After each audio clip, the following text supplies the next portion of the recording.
की पहली ट्रिक है, देखो अगर आप लिविंग ऑर्गेनिज्म के defining and non defining feature में कंफ्यूज होते हो तो आपकी नज़र खराब है, आपकी नज़र खराब है। नज़र मतलब NGR नज़र।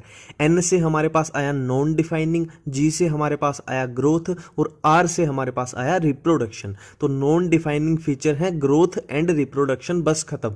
बाकी जो बचे मेटाबॉलिज्म, सेलुलर ऑर्गेनाइजेशन, कॉन्शियसनेस, वो ऑटोमेटिकली चले जाएंगे डिफाइनिंग फीचर में। नेक्स्ट बात करते हैं कि टेक्सोनोमिकल हायरार्की को कैसे याद करें। देखो बहुत सिंपल ट्रिक है, सबको पता है कोहली क्रिकेट खेलता है। कोहली क्रिकेट खेलता है कहाँ पे खेलता है? फ्लैट ग्राउंड्स पे। तो यही अपनी ट्रिक है कि Kohli pledge cricket on flat grounds.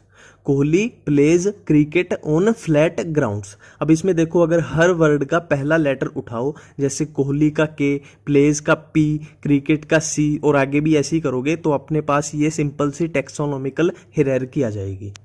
Next है टेक्सोनोमिकल एड। टेक्सोनोमिकल एड में आपको आज के बाद कुछ याद करने की जरूरत नहीं है और ना ही कोशिश करना कभी कुछ याद करने की। सिंपल सा एक एग्जाम्पल बताऊंगा, उसी से पूरा आपका कवर हो जाएगा। स्टार्ट करते हैं अपने एग्जाम्पल के साथ। देखो अगर हमें बोल दिया जाए कि टाइगर के बारे में स्टडी करो, टाइगर के बारे में डिटेल्ड स्टडी करो, तो खुद सोच के देखो हमारे पास कितने पॉसिबल रास्ते हैं। देखो पहला रास्ता तो है कि हम कहीं जाएं और जिंदा टाइगर को देख लें। जैसे हम जू में गए और जिंदा टाइगर देख लिया और उसका सब कुछ उसको ऑब्जर्व किया, कैसे चलता है, क्या खाता है, कैसे बिहेव करता है, और उसके बारे में हमने स्टडी कर ली, नंबर 1। नंबर 2, हम किसी लैब में जाएं और मरा हुआ टाइगर, मतलब उसका स्केलेटल सिस्टम, मस्कुलर सिस्टम, मरे हुए टाइगर का सब कुछ स्टडी कर लें। ठीक है, नंबर 2 ये हो गया। नंबर 3 है कि हम किसी लाइब्रेरी में जाएं और टाइगर के ऊपर कोई भी बुक मिली हमें, उस बुक को पढ़ लें हम, या इंटरनेट से कुछ पढ़ लें, मतलब उसके बारे में हम किताबों से पढ़ें। ठीक है, तो ये 3 ही पॉसिबल रास्ते हैं और इन्हीं को मिला जुला के बोलते हैं टेक्सोनोमिकल एड। कि किसी स्पीशी के बारे में अगर हमें नॉलेज गेन करनी है तो हमारे पास कितने पॉसिबल रास्ते हैं। ये तो टाइगर का एग्जाम्पल था, सेम किसी भी स्पीशी का ले लो, किसी प्लांट के बारे में भी ये 3 रास्ते बनते हैं। तो इसी को बोलते हैं हम टेक्सोनोमिकल एड। तो टेक्सोनोमिकल एड हमारे पास 3 टाइप से आ जाती है, प्रिजर्वेशन, कंजर्वेशन और लिटरेचर। प्रिजर्वेशन, प्रिजर्व का मतलब होता है मरे हुए को प्रिजर्व करना, तो इसमें होएगा डेड, मतलब हम फॉर एग्जांपल टाइगर का ही ले लेते हैं कि मरे हुए टाइगर की स्टडी करें, ये हो गया प्रिजर्वेशन। और कंजर्वेशन मतलब जैसे टाइगर को जू में रखा है, वो जिंदा है। कंजर्वेशन मतलब लिविंग स्पीशी के बारे में स्टडी करना हो गया कंजर्वेशन। ठीक है, कि हमने जू में जाके देखा था टाइगर को, ये वो वाला केस हो गया। और तीसरा है लिटरेचर। लिटरेचर क्या हो गया? ये तो नाम से ही पता लग रहा है कि हमने किसी भी स्पीशी के बारे में किताबों से पढ़ लिया, ये हो गया अपना लिटरेचर।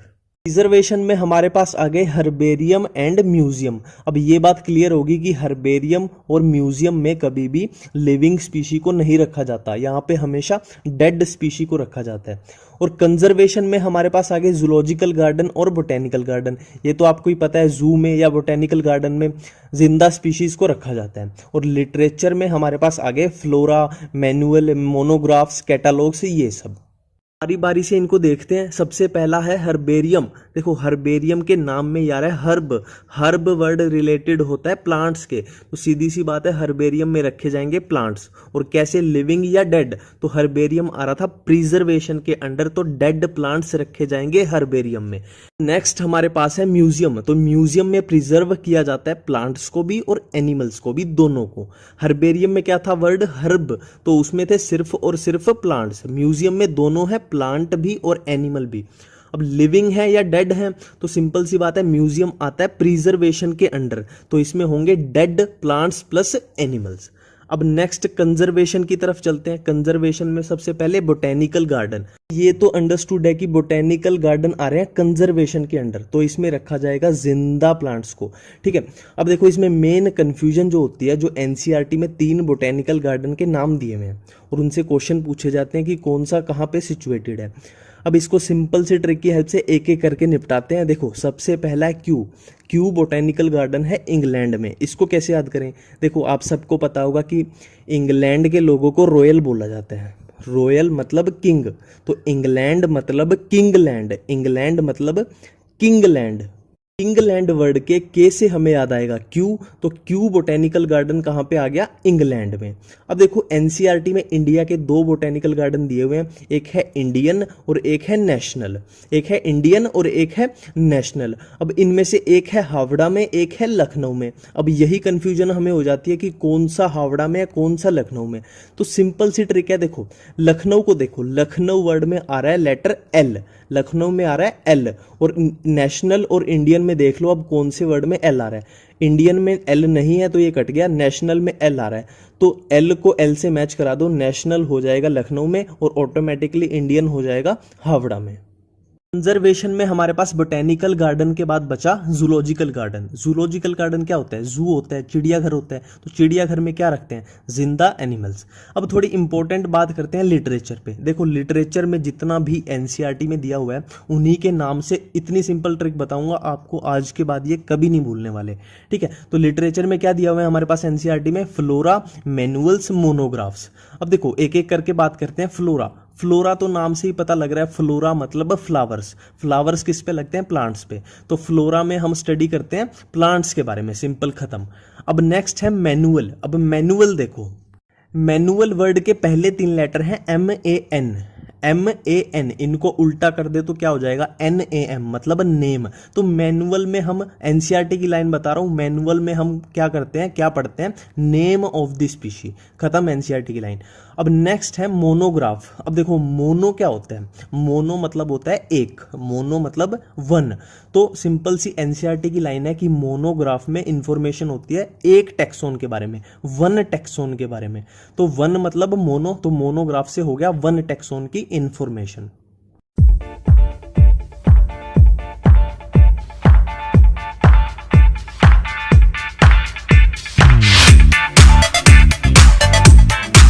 ये सोच रहे हो कि मैंने इस टेबल को इस वीडियो में कहीं भी कवर नहीं किया, तो मैंने ऐसा जानबूझ के नहीं किया, क्योंकि मैं एक वीडियो ऐसी बना रहा हूं कि जिसमें +1 और +2 मिला के पूरी बायोलॉजी की जितनी भी टेबल दी हुई है एनसीईआरटी में, सबको ट्रिक की हेल्प से एक ही वीडियो में करेंगे। तो बार बार ऐसे रैंडम आपको कंफ्यूजन ना हो, इसलिए मैंने यहां से उसको अलग कर दिया। स्टार्ट करते हैं। बात करते हैं क्लासिफिकेशन की। देखो क्लासिफिकेशन की जब भी हम बात करते हैं तो हमारे माइंड में एक ही पॉइंट आता है कि जो 5 किंगडम क्लासिफिकेशन था वो दिया था RH विटेकर ने, पर बाकी के जो हैं जैसे 3 किंगडम किसने दिया, 6 किंगडम किसने दिया, ये सब हमें याद नहीं होते, बार बार भूल जाते हैं। मैं मानता हूं बाकी के एनसीईआरटी में दिए नहीं हुए, पर फिर भी उनसे रिलेटेबल कई बार क्वेश्चन पूछ लिया गया है, तो हमें ये याद होने ही चाहिए, ठीक है। तो लगाते हैं सिंपल सी ट्रिक। देखो हमें क्या याद रहता है, RH विटेकर, और मैं बोल रहा हूं आपको सिर्फ और सिर्फ RH विटेकर ही याद रखना है, बाकी के अपने आप याद आ जाएंगे। हमें कुछ नहीं याद करना, RH विटेकर ने खुद हमें प्रॉमिस किया है कि बाकी के क्लासिफिकेशन किसने किसने दिए थे ये खुद RH विटेकर ही हमें याद दिलाएगा। और याद कैसे दिलाएगा, देखो RH विटेकर याद दिलाने के लिए क्या करेगा, हरे कलर की कैप पहन के 2 कार के बीच खड़ा हो जाएगा, हरे कलर की कैप पहन के 2 कार के बीच खड़ा हो जाएगा। अब कर देते हैं इसको खड़ा। देखो हरे कलर की कैप पहनी RH विटेकर ने, हरे कलर की कैप पहनी RH विटेकर ने, और कहां खड़ा हो गया, 2 कार के बीच। अब देखो ये लाइन वाइज भर देते हैं कि 2 kingdom, 3 kingdom, 4 kingdom, 5 kingdom, 6 kingdom, ठीक है। अब देखो पहले कार को पकड़ लेते हैं, दोनों कारों को पकड़ लेते हैं। पहली कार से हमारे पास आया कैरोलस लिनियस और दूसरी कार से हमारे पास आया कार्ल वीज। मतलब 2 किंगडम क्लासिफिकेशन दिया कैरोलस लिनियस ने और 6 किंगडम दिया कार्ल वीज ने।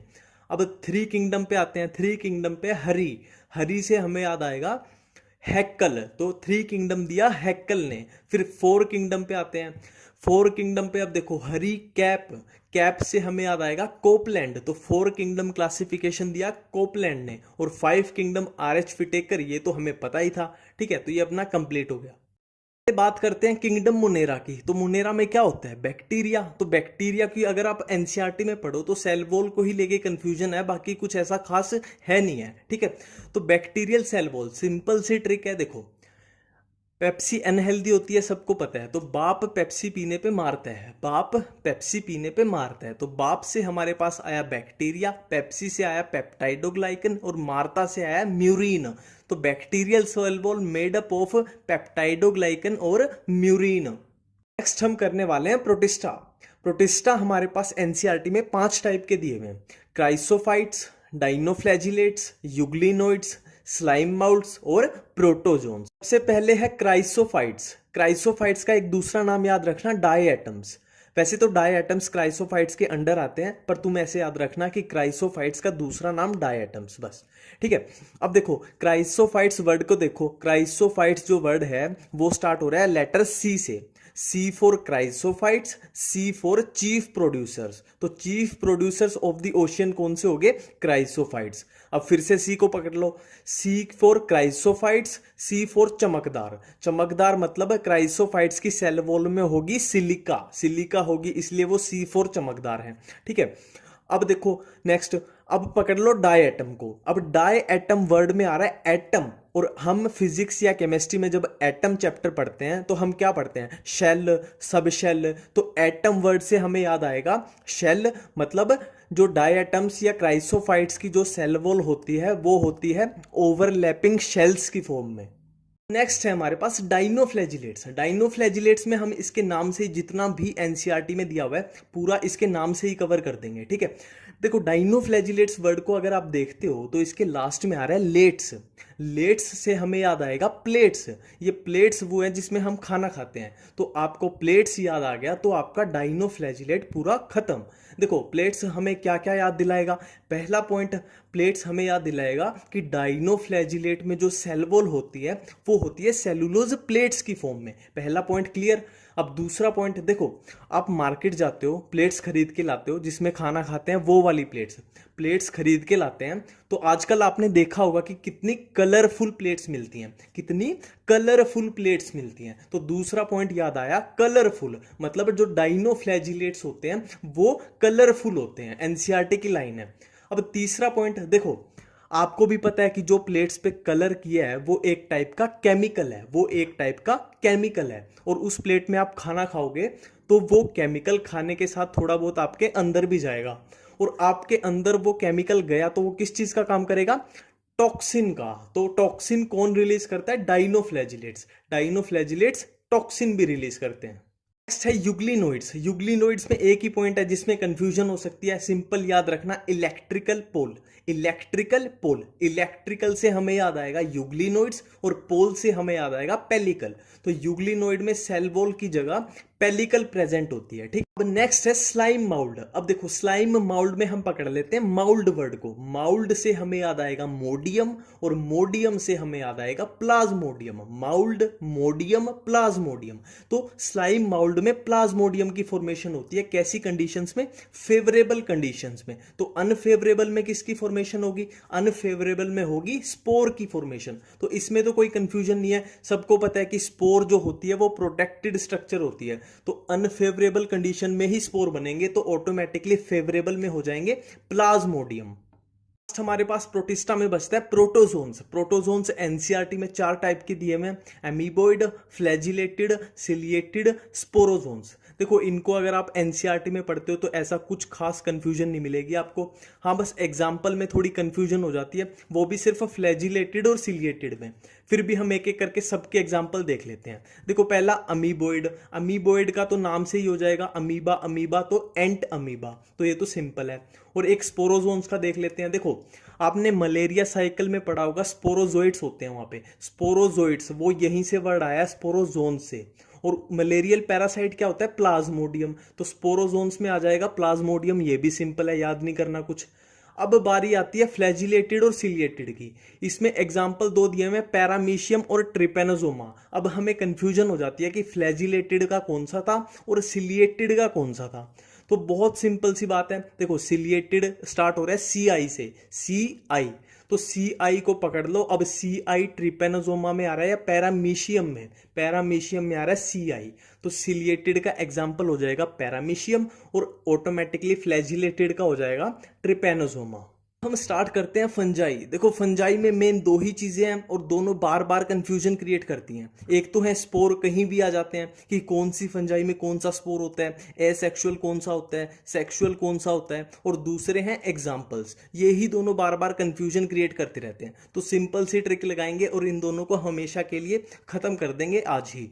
पहले टारगेट करते हैं स्पोर्स को। देखो स्पोर्स को याद करने के लिए मेरा बताया हुआ एक काम कर लो, आपको आज के बाद कभी कंफ्यूजन नहीं होगी। और वो काम क्या है, आपको बस एक काम करना है, आपको बस एसी में बैठ के फिजिक्स की डीसी पांडे पढ़नी है। मैंने क्या बोला, बस एसी में बैठ के फिजिक्स की डीसी पांडे पढ़नी है। बस BAS, बी से हमारे पास आया बेसिडियोस्पोर, ए से हमारे पास आया एस्कोस्पोर और एस से हमारे पास आया सेक्सुअल। तो सेक्सुअल स्पोर हमारे पास दो आ गए, बेसिडियोस्पोर और एस्कोस्पोर। इस पे सर्कल मार देते हैं, मतलब यहाँ पे सेक्सुअल स्पोर खत्म। अब बाकी के जो जितने भी बचे वो सारे बच गए एसेक्सुअल स्पोर। अब देखो एसेक्सुअल स्पोर को देखते हुए चलते हैं। ए से हमारे पास आया एस्कोमाइसिटीज, सी से हमारे पास आया कोनिडिया, मतलब एस्कोमाइसिटीज के जो एसेक्सुअल स्पोर हैं वो है कोनिडिया। अब नेक्स्ट है फिजिक्स।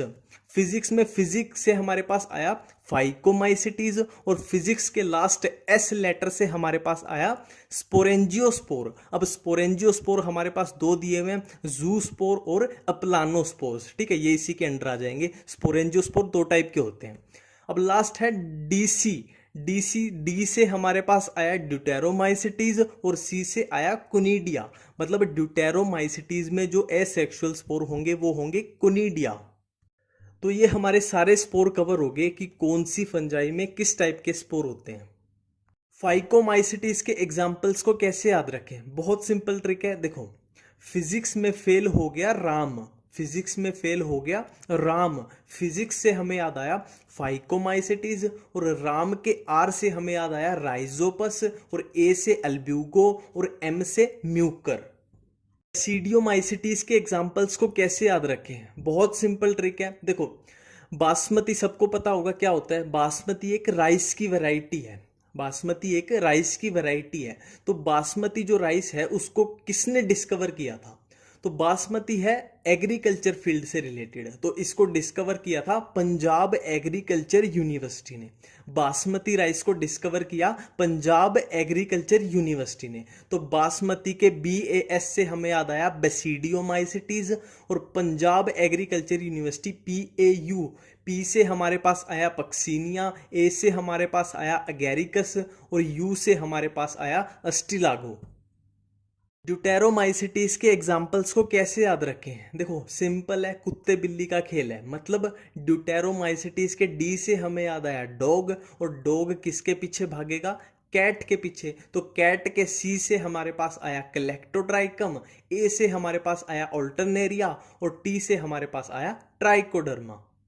तो एस्कोमाइसिटीज के एनसीईआरटी में 8-9 एग्जाम्पल दिए हुए हैं, तो इतने सारे एग्जाम्पल्स को मैं ट्रिक से याद करने की एडवाइस बिल्कुल भी नहीं दूंगा। देखो फील गुड कराना अलग बात है, मैं अभी आपको फील भी करा दूंगा ट्रिक बता के कि हाँ यार बहुत अच्छी ट्रिक बताई, पूरा याद हो गया, पर मेरे को पता है वो आपको एग्जाम में याद नहीं आएगा। पर फिर भी किसी को लगता है कि यार ट्रिक चाहिए, तो मेरे पास ट्रिक तो है, तो मैं उस ट्रिक को डिस्क्रिप्शन में भी डाल दूंगा और कमेंट करके उसको पिन भी कर दूंगा। ठीक है,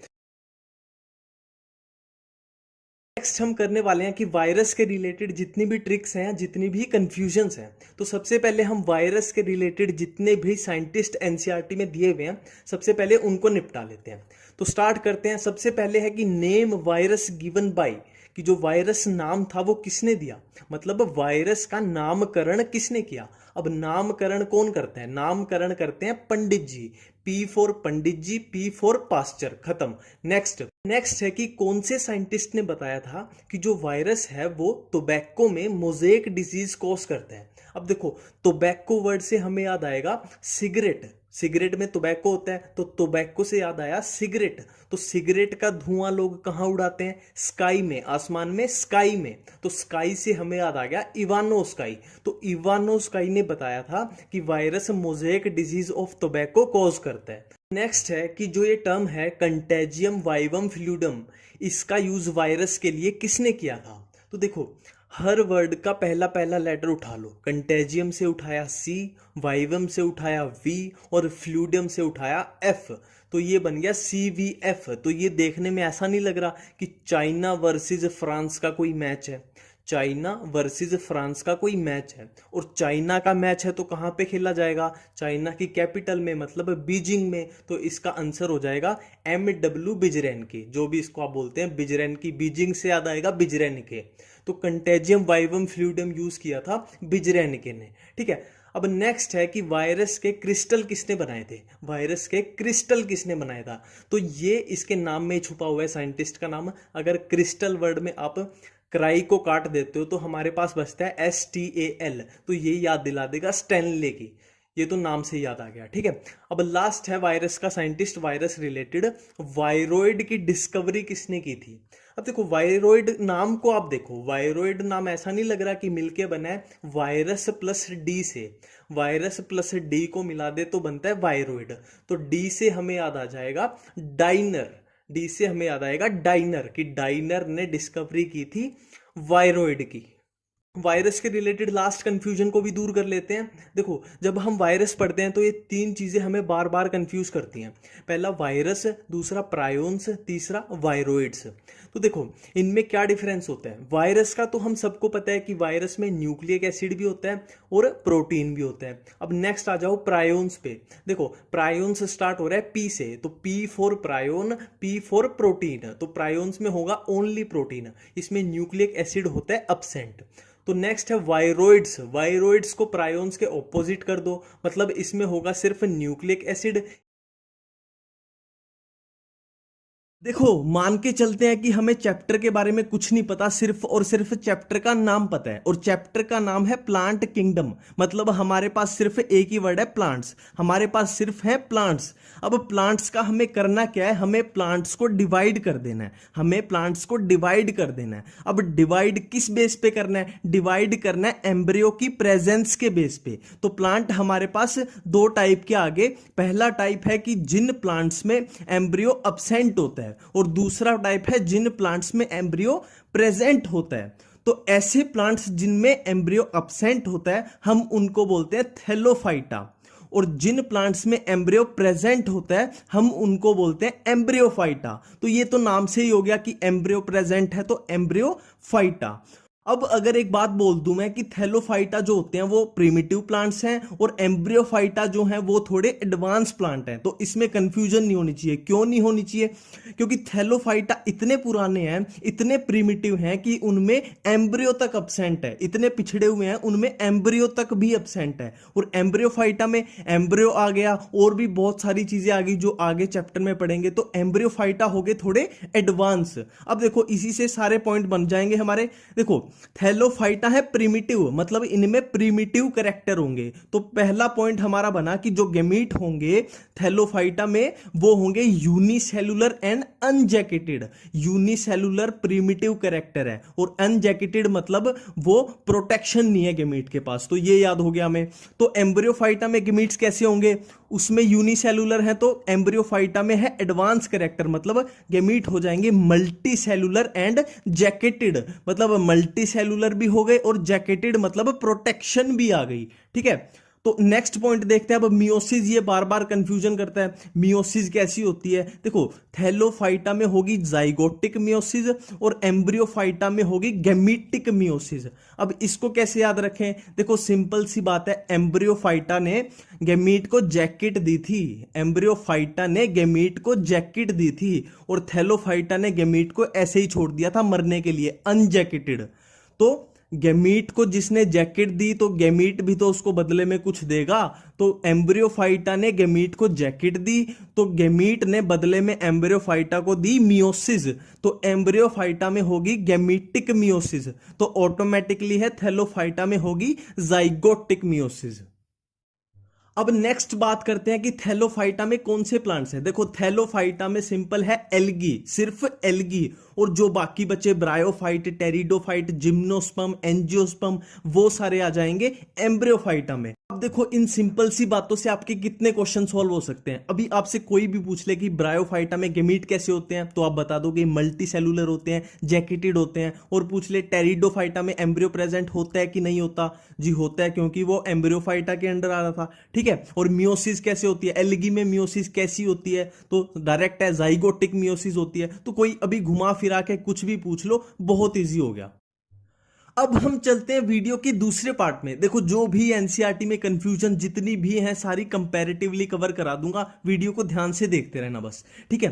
तो देखो ये हमारे पास प्लांट्स आ जाते हैं, algae, bryophyte, pteridophyte, gymnosperm and angiosperm. अब बारी बारी से एक एक पॉइंट को उठाएंगे और कंपैरेटिव सारा खत्म कर देंगे।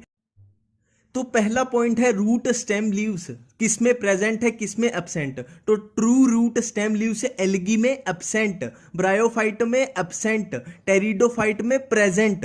मतलब पहली बार रूट स्टेम लीव्स किसमें आई, टेरिडोफाइटा में, और जिम्नो और एंजियो में तो फिर सीधी सी बात है प्रेजेंट ही होंगी।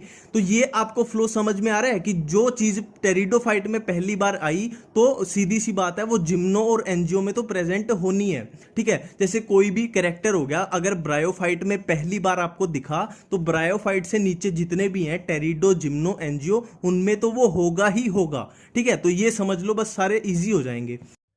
अब नेक्स्ट पॉइंट है वाटर फॉर फर्टिलाइजेशन। मतलब ऐसे कौन से प्लांट्स हैं जिनको फर्टिलाइजेशन के लिए पानी चाहिए ही चाहिए। देखो मैं जो भी करा रहा हूं पूरा एनसीईआरटी में दिया हुआ है, तो ये बात ध्यान में रखना। तो सबसे पहले एल्गी, एल्गी को पानी चाहिए फर्टिलाइजेशन के लिए। नेक्स्ट ब्रायोफाइट, ब्रायोफाइटा को भी पानी चाहिए। नेक्स्ट टेरिडोफाइटा, टेरिडोफाइटा को भी पानी चाहिए फर्टिलाइजेशन के लिए। और नेक्स्ट है जिम्नोस्पर्म एंड एंजियोस्पर्म, जिम्नोस्पर्म और एंजियोस्पर्म को पानी नहीं चाहिए फर्टिलाइजेशन, ये बिना पानी के भी कर सकते हैं। ये तो आपने प्रैक्टिकली देखा भी होगा, आपके अराउंड जितने भी बड़े बड़े पेड़ हैं वो क्या है, मेनली जिम्नोस्पर्म और एंजियोस्पर्म ही तो हैं। तो उनको कहाँ पानी चाहिए, तो जिम्नो और एंजियो को पानी नहीं चाहिए, मतलब मैंडेटरी नहीं है। और एल्गी, ब्रायोफाइट और टेरिडोफाइटा को पानी चाहिए ही चाहिए फर्टिलाइजेशन को कंप्लीट करने के लिए, इनको वाटर चाहिए ही चाहिए।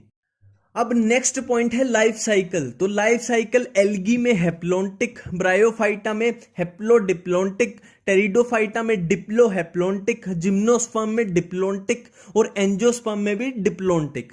अब आप एक फ्लो देखो कि जब हम एल्गी से एंजियोस्पर्म की तरफ जा रहे हैं तो हैप्लॉइड कैरेक्टर घटता जा रहा है और डिप्लॉइड कैरेक्टर बढ़ता जा रहा है। तो यही फ्लो पकड़ना है कि हैप्लॉइड से डिप्लॉइड की तरफ इंक्रीज होता जा रहा है, ठीक है। अब नेक्स्ट पॉइंट है स्पेशल फीचर्स। देखो स्पेशल फीचर में एल्गी में सिर्फ एक ही बात याद रखना कि एल्गी जो होते हैं वो प्रिमिटिव प्लांट्स होते हैं। एल्गी जो होते हैं वो प्रिमिटिव प्लांट्स होते हैं, मतलब इनमें कुछ भी नहीं होता। यही पॉइंट इंपॉर्टेंट है, इसी को याद रखना। नेक्स्ट है ब्रायोफाइटा। तो ब्रायोफाइटा के स्पेशल फीचर देखने के लिए एक बार इस चार्ट को दोबारा देखते हैं। प्लांट दो टाइप के, एम्ब्रियो अब्सेंट जिनमें उनको हमने बोला था थैलोफाइटा, और जिनमें एम्ब्रियो प्रेजेंट होता है उनको बोला था एम्ब्रियोफाइटा। एम्ब्रियो प्रेजेंट आया एम्ब्रियोफाइटा में, और एम्ब्रियोफाइटा में सबसे पहले प्लांट कौन से थे, ब्रायोफाइटा। तो ब्रायोफाइटा का सिंपल स्पेशल फीचर हो जाएगा कि ऐसे प्लांट जिनमें एम्ब्रियो फर्स्ट टाइम आया। तो एम्ब्रियो फर्स्ट टाइम किसमें आया, ब्रायोफाइटा में, ये इसका स्पेशल फीचर है। नेक्स्ट है टेरिडोफाइटा। टेरिडोफाइटा का स्पेशल फीचर है कि इसमें वेस्कुलेचर फर्स्ट टाइम आया, मतलब जाइलम फ्लोएम जो पहली बार दिखे वो दिखे टेरिडोफाइटा में। और टेरिडोफाइटा का एक और पॉइंट याद रखना कि पी से स्टार्ट होता है टेरिडोफाइटा, पी से स्टार्ट होता है टेरिडोफाइटा, और पी से स्टार्ट होता है पार्शियल एंडोस्पोरिक। तो पार्शियल एंडोस्पोरिक डेवलपमेंट होती है टेरिडोफाइटा में, एनसीईआरटी में दिया हुआ है, ठीक है। नेक्स्ट है जिम्नोस्पर्म। तो जिम्नोस्पर्म और एंजियोस्पर्म को हम रिलेट करके पढ़ेंगे। देखो ये चीज सबको पता होगी कि सीड से बनता है फ्रूट, सीड से बनता है फ्रूट। तो सीड पहले आया होगा और फ्रूट बाद में आया होगा। तो जिम्नोस्पर्म में पहली बार आया सीड और एंजियोस्पर्म में पहली बार आया फ्रूट। तो जिम्नोस्पर्म में सिर्फ और सिर्फ सीड होता है, फ्रूट नहीं होता। और एंजियोस्पर्म में फ्रूट होता है, मतलब सीड तो होगा ही, क्योंकि सीड से ही तो फ्रूट बनता है। तो जिम्नोस्पर्म में सीड प्रेजेंट और फ्रूट एब्सेंट, और एंजियोस्पर्म में सीड भी प्रेजेंट और फ्रूट भी प्रेजेंट। एग्जाम्पल्स की टेंशन मत लो, एक ऐसी वीडियो बनाऊंगा जिसमें पूरे प्लांट किंगडम और एनिमल किंगडम दोनों के ही एग्जाम्पल पूरे कवर हो जाएंगे। Thank you.